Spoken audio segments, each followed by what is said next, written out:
ज़रा सोचिए, आप एक ऐसी स्पेसशिप में हैं जो 5000 यात्रियों को 120 साल के सफ़र पर ले जा रही है, लेकिन आप अकेले 90 साल पहले जाग जाते हैं। क्या आप इस तन्हाई को सह पाएंगे या फिर किसी और को जगाने का खतरनाक फैसला लेंगे? ये है पैसेंजर्स, एक ऐसी साईफाई थ्रिलर जो प्यार, अकेलेपन और एक असंभव फैसले की कहानी कहती है।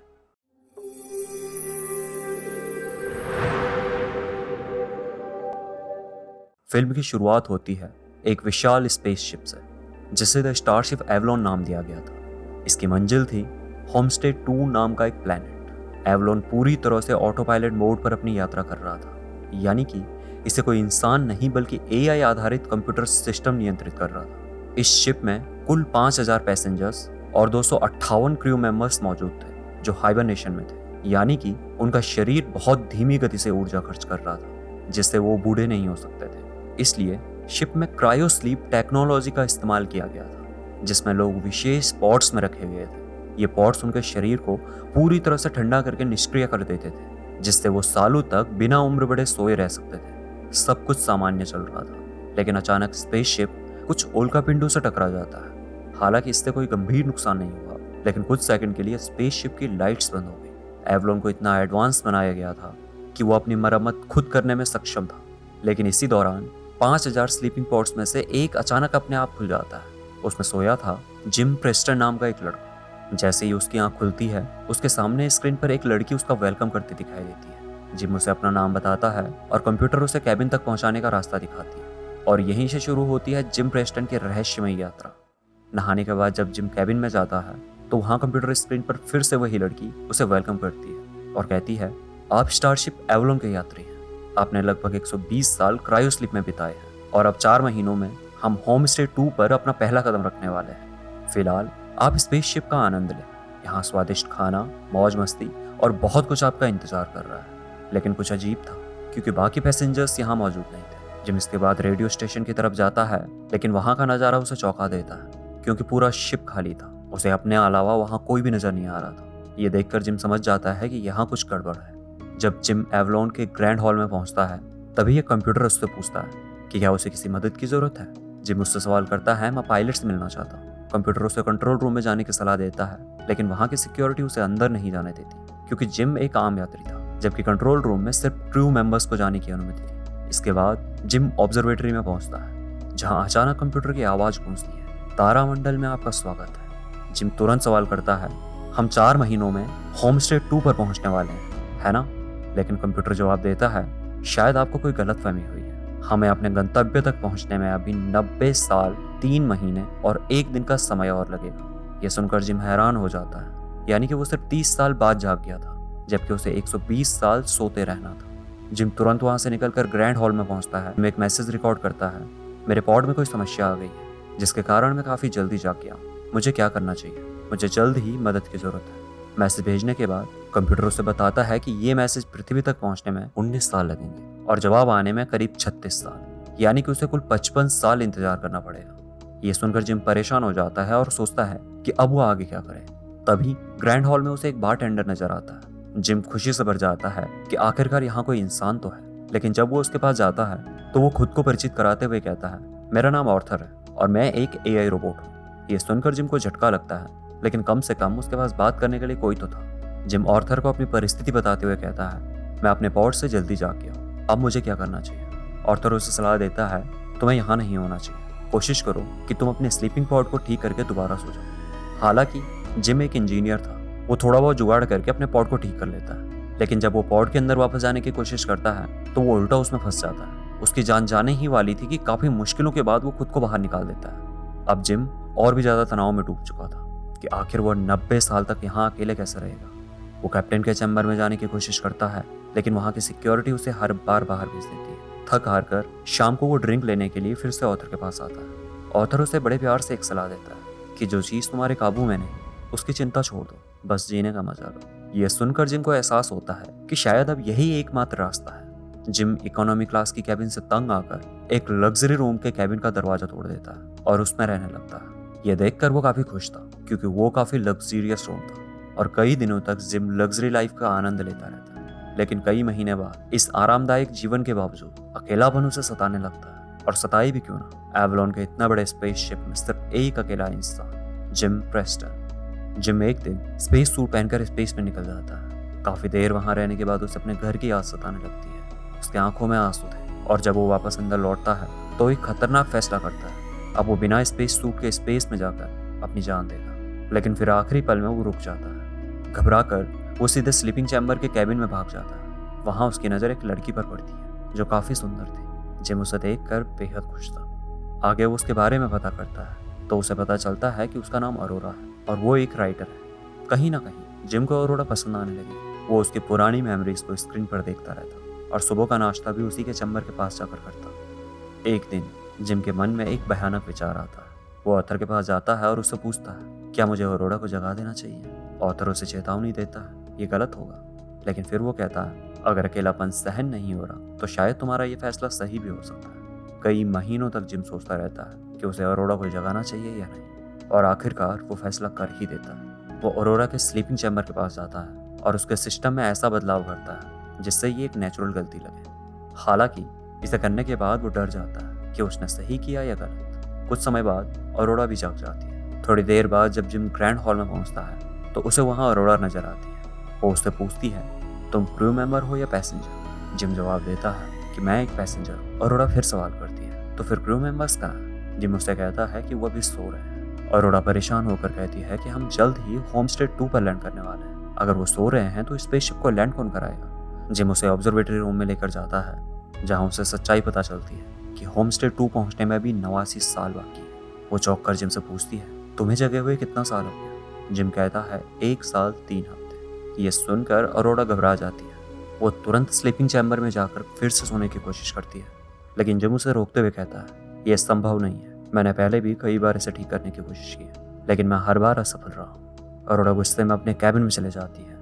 इतने समय सोने के बाद उसे कमजोरी महसूस हो रही थी। अगले दिन ब्रेकफास्ट के दौरान जब जिम वहाँ आता है तो अरोरा उससे कहती है, हम 89 साल तक ऐसे नहीं रह सकते। कोई तो तरीका होगा जिससे स्लीपिंग पॉड्स को ठीक किया जा सके। उनसे जितना हो सकता था वो अपनी सारी कोशिशें कर रहे थे, लेकिन अंततः अरोरा भी अपनी किस्मत को स्वीकार कर लेती है। शायद अब यही उसकी जिंदगी है। धीरे धीरे जिम और अरोरा के बीच की दोस्ती गहरी हो जाती है। वो काफी समय एक दूसरे के साथ बिताने लगता है, अपने सुख दुख बांटने लगता है, और शायद वो कहीं ना कहीं एक दूसरे को पसंद भी करने लग गए थे। अरोरा एक राइटर थी, इसलिए वो अपने अनुभवों को अपनी डायरी में लिखना शुरू कर देती है। जिम ऑर्थर के पास जाकर कहता है, अरोरा को कभी मत बताना कि मैंने उसे जानबूझकर जगाया था।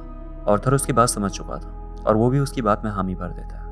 अब करीब 1 साल बीत जाता है। जिम और अरोरा एक दूसरे को काफी पसंद करने लग गए थे। एक शाम जिम अच्छे से तैयार होकर अरोरा के रूम में जाता है और उसे ग्रैंड हॉल में लेकर आता है। ऑर्थर उन दोनों को एक साथ देखकर काफी खुश था। वो उनके लिए ड्रिंक्स पेश करता है और वो दोनों भी खुशियों में खो जाता है। जिम अरोरा को स्पेस में ले जाकर वहां का नजारा भी दिखाता है और इस तरह करीब इनका 1 साल बीत जाता है। फिर एक दिन अरोरा का बर्थडे आता है। जिम इस दिन के लिए काफी उत्सुक था क्योंकि आज वो उसे शादी के लिए प्रपोज करने वाला था। वो दोनों ग्रैंड हॉल में पहुंचते हैं। जिम थोड़ी देर के लिए वॉशरूम में चले जाता है। उधर ग्रैंड हॉल में ऑथर मुस्कुराते हुए कहता है, आज का दिन बहुत खास लग रहा है। अरोरा उत्सुक होकर पूछती है, इतना भी नहीं, ऐसा क्या खास है आज?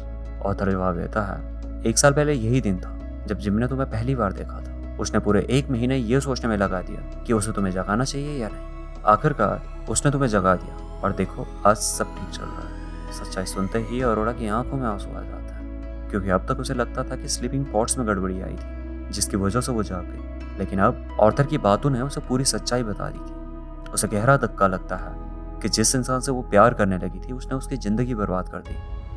जब जिम हॉल में पहुंचता है तो वो आर्थर से पूछता है क्या हुआ। आर्थर सीधे साधे लहजे में जवाब देता है, मैंने उसे सच बता दिया बस।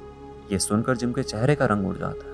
वो तुरंत अरोरा के पास जाता है लेकिन अरोरा उसे खुद से दूर कर देती है। अब जिम को समझ नहीं आ रहा था कि वो क्या करे और इसी मोड़ पर उन दोनों के बीच दूरियां पैदा हो जाती हैं। कई हफ्ते बीत जाते हैं लेकिन वो एक दूसरे से बात तक नहीं करते। फिर एक दिन ग्रैंड हॉल से एक आवाज गूंजती है कि मेरे शिप पर यह पौधा किसने लगाया।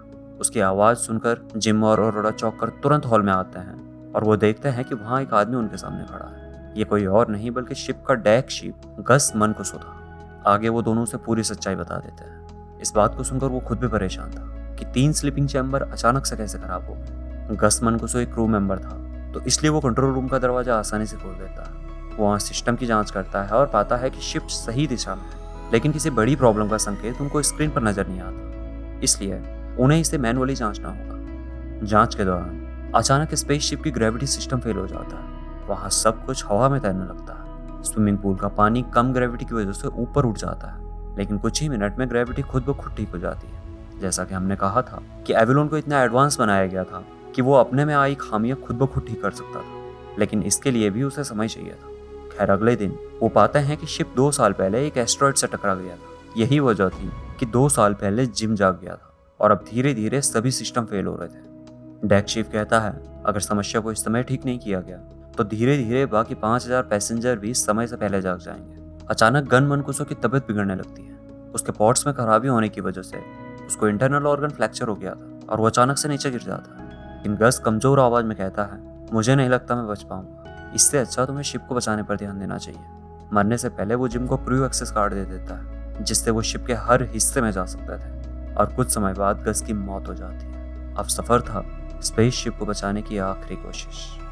जब जिम और अरोड़ा रिएक्टर कंट्रोल मॉड्यूल में चिप बदल रहे थे, तभी शिप में एक बड़ा छेद हो जाता है। अरोड़ा अचानक उसमें खींचने लगती है, लेकिन जिम चालाकी से उसे क्रायोफ्यूल से जमाकर उस होल को बंद कर देता है। जब वो अंदर आते हैं तो देखते हैं कि वहाँ पूरे शिप में बहुत सारे छेद हो चुके हैं। उसके बाद वो इंजन कंट्रोल रूम में जाते हैं और वहाँ का नज़ारा देखकर वो सन्न रह जाता है। रिएक्टर कंट्रोल कंप्यूटर में गंभीर समस्या आ चुकी थी। ये वही जगह थी जहाँ शिप के इंजन, रिएक्टर और बाकी सिस्टम मॉनिटर किए जाते थे।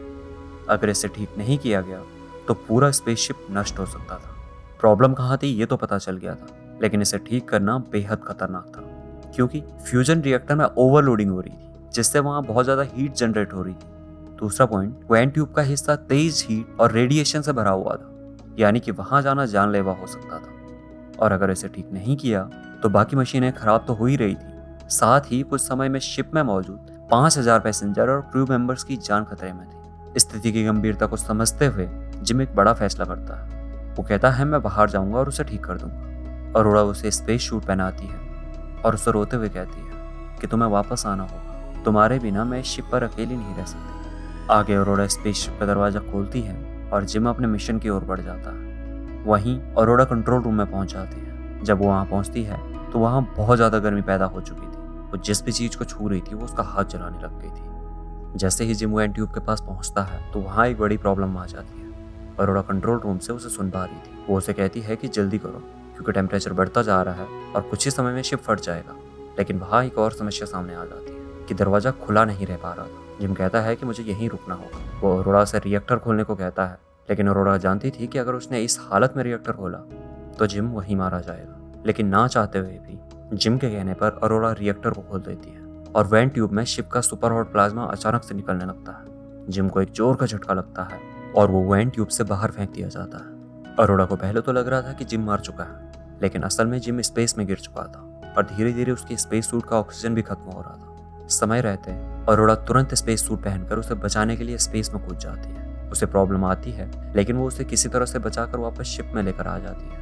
वो उसे मेडिकल रूम में ले जाकर उसके जख्मों को ठीक करने की कोशिश करती है, लेकिन कंप्यूटर कहता है कि वो पहले ही मर चुका है। ये सुनकर अरोड़ा पूरी तरह से हताश हो जाती है। अरोड़ा कंप्यूटर को इलेक्ट्रिक शॉक देने को कहती है। हालांकि कंप्यूटर ऐसा करने से मना कर देता है, लेकिन अरोड़ा के कहने पर वो अपनी मेडिकल टेक्निक शुरू कर देता है। एक पल के लिए अरोड़ा को लगता है कि सब खत्म हो चुका है, लेकिन तभी अचानक जिम सांस लेने लगता है। उसे जिंदा देखकर अरोड़ा को भी सांस में सांस आती है।